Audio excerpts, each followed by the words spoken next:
नमस्कार मंडळी, श्री स्वामी समर्थ. सर्वप्रथम माझ्या सगळ्या स्वामी भक्तांना आज असणाऱ्या गुरुपुष्यामृत योगाच्या खूप साऱ्या शुभेच्छा.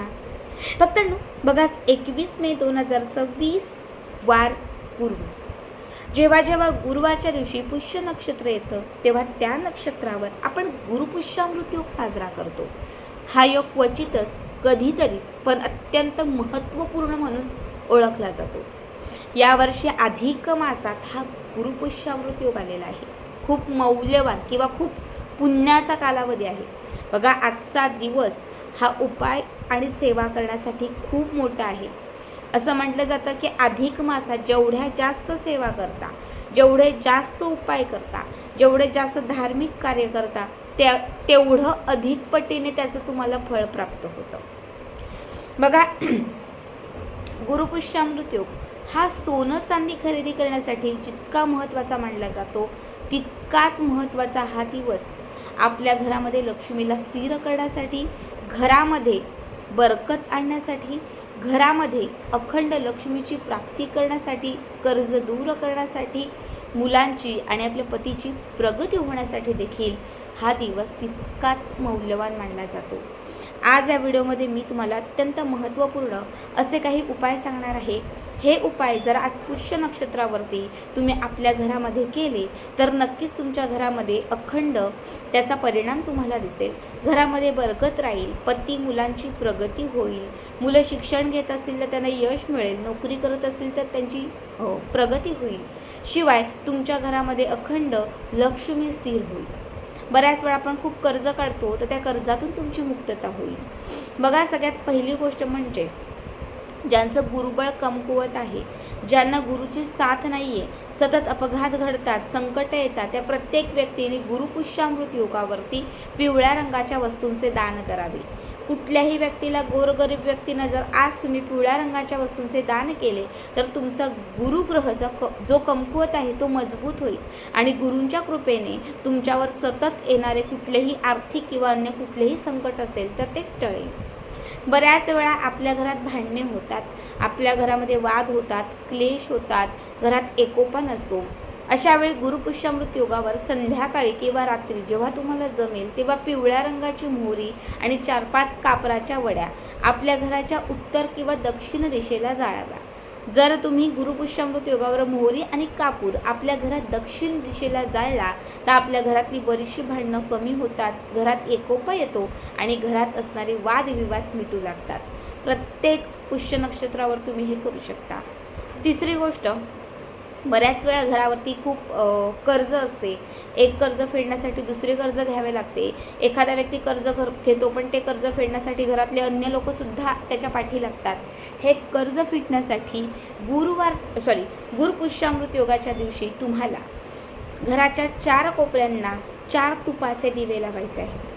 आपल्या घराच्या 4 कोपऱ्यांना 4 तुपाचे दिवे लावायचे आहेत आणि प्रत्येक दिव्यामध्ये पिवळी आपली जी हळद असते ती चिमूटभर हळद घालायची आहे. बघा, रात्रभर पेटते प्रज्वलित राहतील असे दिवे लावा.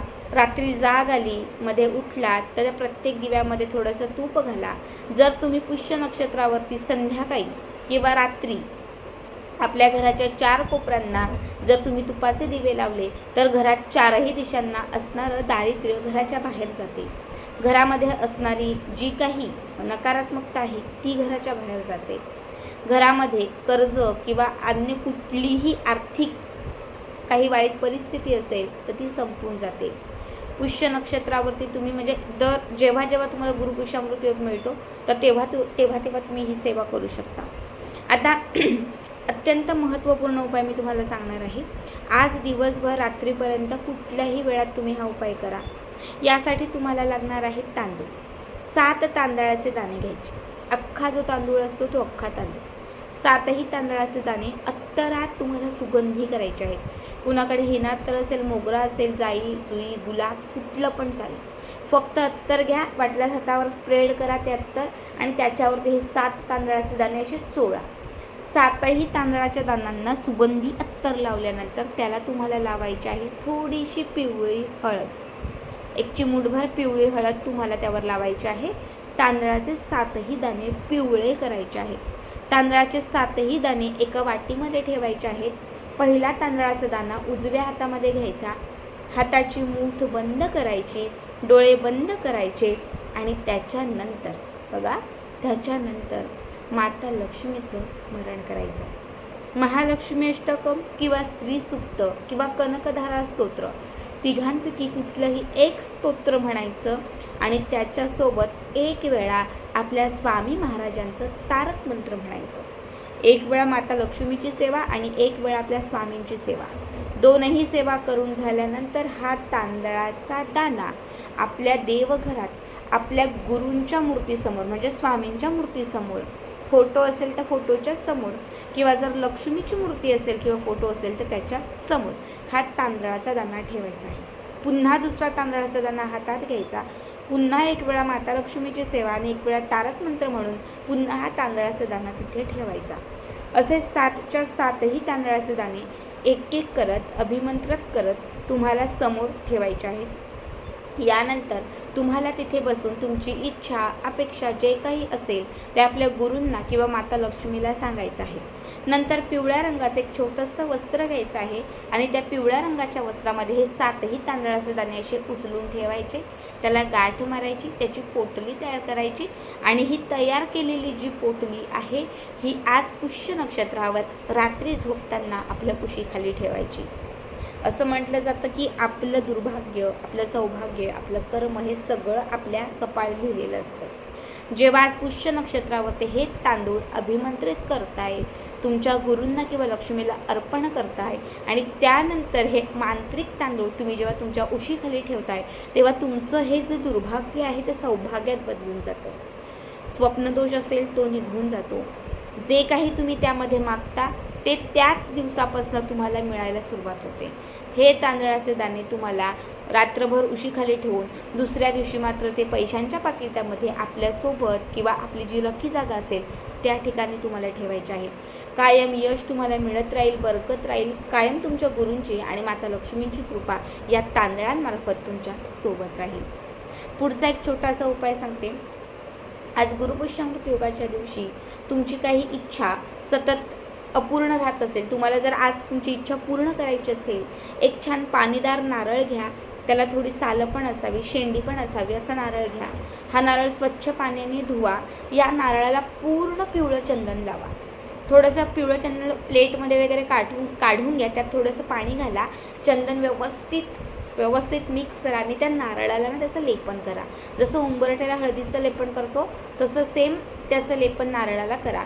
नारळ 5 मिनटं सुकू द्या, म्हणजे ते चंदनाचं लेपन, पिवळा चंदनाचं लेपन त्या नारळाला थोडंसं सुकू द्या आणि त्याच्यानंतर हा नारळ कुठल्याही माता लक्ष्मीच्या मंदिरात घेऊन जा. मंदिर जवळ नसेल तर घरातच माता लक्ष्मीची मूर्ती किंवा फोटो असेल तर तिच्या समोर हा नारळ पकडा. त्या नारळात आपली इच्छा व्यक्त करा आणि हा चंदन लावलेला नारळ आज पुष्य नक्षत्रावर माता लक्ष्मीला यथाशक्ती अर्पण करा. अर्पण केल्यानंतर तुम्हाला त्या नारळाच्या वरती बघा, त्या नारळाच्या वरती तुम्हाला हळदी आणि कुंकू आणि अक्षदा अर्पण करायचे आहेत. त्या नारळाला दीप ओवाळून घ्यायचा आहे. पिवळ्या रंगाचं कापड घेऊन त्यामध्ये हा नारळ उचलून ठेवायचा आहे. कापडाला गाठ मारायची आहे आणि हा यथाशक्तीचा नारळ आपल्या घराच्या उत्तर दिशेला ठेवायचा आहे. जोपर्यंत त्या नारळात मागितलेली इच्छा पूर्ण होत नाही, नारळ हलवायचा नाही.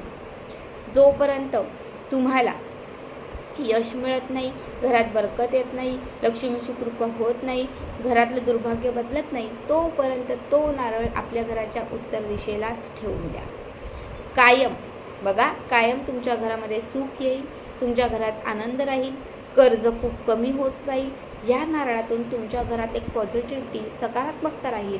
त्यात तुम्ही जी काही इच्छा व्यक्त कराल, पुढचंच पुष्य नक्षत्र येण्याच्या अगोदर ती तुमची इच्छा पूर्ण होईल. शिवाय माता लक्ष्मीची कृपा घरात राहून कायम बरकत राहील. आता हा जो नारळ आहे, हा नारळ किती दिवस ठेवायचा तर तुम्ही महिना पण ठेवा किंवा 6 महिने पण ठेवा. जेव्हा तुम्हाला तुमच्या सगळ्या इच्छा पूर्ण झाल्यासारखं वाटतील, जेव्हा घरात बरकत आल्यासारखं वाटेल, घरात यश आल्यासारखं वाटेल, घराची प्रगती झाल्यासारखं वाटेल, तेव्हा मग हा नारळ जो आहे, हा नारळ तुम्ही कुठलंही वाहतं पाणी असेल त्या वाहत्या पाण्यामध्ये सोडून द्या. वाहतं पाणी नसेल, नदी वगैरे जवळ कुठे नसेल तर मग कुठेही लक्ष्मीचं मंदिर वगैरे असेल तर त्या माता लक्ष्मीच्या मंदिरात तुम्ही हा नारळ सोडून द्या. खूप साधा आणि खूप सोपा उपाय सांगितला आहे. बघा, जेवढे जमतील तेवढे आज उपाय करा, कारण आजचा दिवस पुन्हा लवकर नाही. नक्की करा आणि आजचा व्हिडिओ कसा वाटला कमेंट करा. श्री स्वामी समर्थ.